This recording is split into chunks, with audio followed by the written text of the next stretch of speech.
Hi friends, welcome to Kayu's Kongu நாடு சமையல். இன்றைக்கி என்ன பார்க்க போகிறோன்னா ஆனியன் பரோட்டா தான் பார்க்க போகிறோம். ஸோ வாங்க பார்க்கலாம். நார்த் இந்தியன் ரெசிபி ரொம்ப நல்லாயிருக்கும், க்ரன்ச்சியாக இருக்கும். வாங்க பார்க்கலாம். நான் ஒரு ஆனியன் பரோட்டாவும் ஒரு சீஸ் பரோட்டாவும் பண்ணியிருக்கேன். பாப்பாவுக்கு சீஸு, அவருக்கு வந்து ஆனியன் பரோட்டா. அதுக்கு தொட்டுக்க வந்து தக்காளி தொக்கு, தஹி பண்ணியிருக்கோம், அதை தயிர். ஸோ இப்போது மாவில் உப்பு போட்டு பிசைஞ்சிக்கோங்க. சப்பாத்தி மாவு நல்லா பிசைஞ்சிக்கோங்க. இப்போ ஆனியன் ஸ்டஃப்புக்கு கொஞ்சமாக ஒரு பேனில் ஆயில் ஊற்றிக்கலாம். ஆயில் ஊற்றிட்டு ஆனியன் ஆட் பண்ணிக்கோங்க. நான் 3 ஆனியன் ஆட் பண்ணியிருக்கேன். நீங்கள் நிறைய செய்யணுன்னா 6 ஆனியன் ஆட் பண்ணிக்கோங்க. இது 2 பேர்த்துக்கு இது ஓகே. இப்போது நீங்கள் ஒரு 4 பேர் சாப்பிட்ணுன்னா ஒரு 6 ஆனியன் ஆட் பண்ணிக்கோங்க. ஏன்னா ஆனியன் வதங்கினதுக்கப்புறம் அப்படியே சுருங்கிரும். ஸோ அதுக்கேற்ற மாதிரி நீங்கள் ஆனியன் ஆட் பண்ணிக்கோங்க. இந்த மாதிரி நல்லா கட் பண்ணிவிட்டு நல்லா வதக்கணும். ஆனியன் நல்லா வதக்கிக்கோங்க. எப்போவுமே ஆனியன் வந்து உங்களுக்கு நல்லா சுருங்கிடும். இப்போ ஆனியனுக்கு நான் கொஞ்சமாக சால்ட் ஆட் பண்ணுறேன். சீக்கிரமாக வதங்கிடும். எப்போவுமே ஆனியனுக்கு சால்ட் ஆட் பண்ணோன்னா ஆனியன்லேருந்து ஒரு தண்ணி வந்துடும். அப்போ அது சீக்கிரமாக வதங்கிடும்.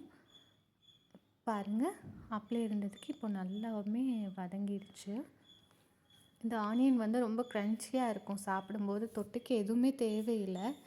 அதனால தான் நான் வெறும் தக்காளி தொக்கும் தயிரும் பண்ணியிருக்கேன். சரி, இது காம்பினேஷன் நல்லாயிருக்கும் அப்படின்னு சொல்லிட்டு.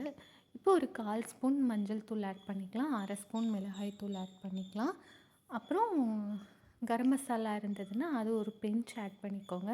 அப்படி இல்லைன்னா கூட நீங்கள் சீரகம் தனியாவையும் ரோஸ்ட் பண்ணிவிட்டு பவுட்ரு பண்ணி போட்டாலும் நல்லாயிருக்கும்.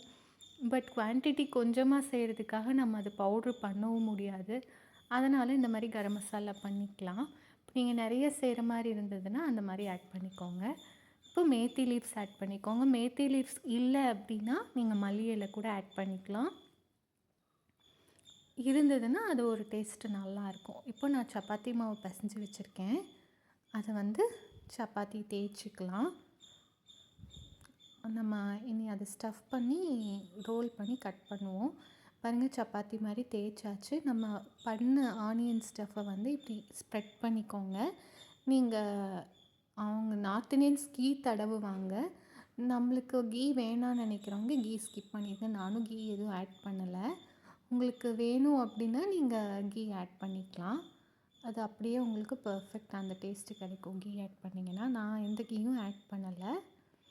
இப்போது இப்படி வச்சுட்டு இதுக்கு மேலே இன்னொரு சப்பாத்தியை இந்த மாதிரி வச்சுக்கோங்க. வச்சுட்டு லைட்டாக ஒரு ப்ரெஸ் கொடுங்க. ரொம்ப ப்ரெஸ் வேண்டியதில்லை, ஒரு லைட்டாக ஒரு ப்ரெஸ் கொடுத்துட்டு இன்னும் இது வந்து 3 பார்ட்டாக கட் பண்ணி எடுத்துக்கலாம். இந்த மாதிரி 3 பார்ட்டாக கட் பண்ணிக்கோங்க. கட் பண்ணிவிட்டு ஒரு பார்ட்டையும் ரோல் பண்ணிக்கணும். சரியாக கட் ஆகலைன்னா அங்கங்கே ஒட்டிக்கும். பாருங்கள், எனக்கே அந்தந்த இடத்துல ஒட்டிகிட்ருக்கு. ஸோ மெதுவாக எடுங்க, இல்லாட்டி அது பிஞ்சு வந்துடும். இந்த மாதிரி ஒரு ரோல் பண்ணிக்கோங்க. ஒரு ரோல் பண்ணிவிட்டு அதை வந்து நம்ம சப்பாத்தி மாதிரி தேய்ச்சி எடுக்க போகிறோம். இந்த மாதிரி சைடில் பண்ணி வச்சுருங்க ஒரு பிளேட்டில். இனி நம்ம ரொட்டி பண்ணிக்கலாம். நான் இப்போ சின்ன சின்ன சைஸ்க்கு பண்ணினேன். உங்களுக்கு வேணால் நீங்கள் பெரிய சைஸ்க்கு பண்ணிக்கோங்க. இப்போ இந்த மாதிரி நல்லா தேய்ச்சிக்கோங்க. அந்த ரோல் எடுத்து இப்படி தேய்ச்சிங்கன்னா இந்த மாதிரி வரும். அது மேலே கொஞ்சம் மேத்தி லீவ்ஸும் கொஞ்சம் எள்ளும் போடுறேன். உங்களுக்கு நீங்கள் மல்லி இலை கூட போட்டுக்கலாம். இதுதான் போடணுங்கிறதுல இது ஒரு போட்டால் இது ஒரு டேஸ்ட்டு நல்லாயிருக்கும். இப்போது இதை இன்னும் கொஞ்சம் தேய்ச்சிக்கோங்க. நான் வந்து கொஞ்சம் சின்ன சைஸில் போட்டிருக்கேன். ஏன்னா 3 பீஸாக இது பண்ணும்போது சைஸ் சின்னதாகும். நீங்கள் பெருசாக வேணும்னா நீங்கள் வந்து ஆலு பரோட்டாலாம் போடுவோம்ல, அந்த மாதிரி கூட போட்டுக்கலாம். அது உங்களுக்கு பெருசாகவே இருக்கும்.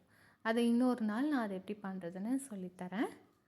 இப்போது நான் இதில் ஆயில் ஆட் பண்ணிக்கிறேன். நல்லா ஆயில் ஆட் பண்ணிவிட்டு நல்லா 2 சைடும் வேக வைங்க.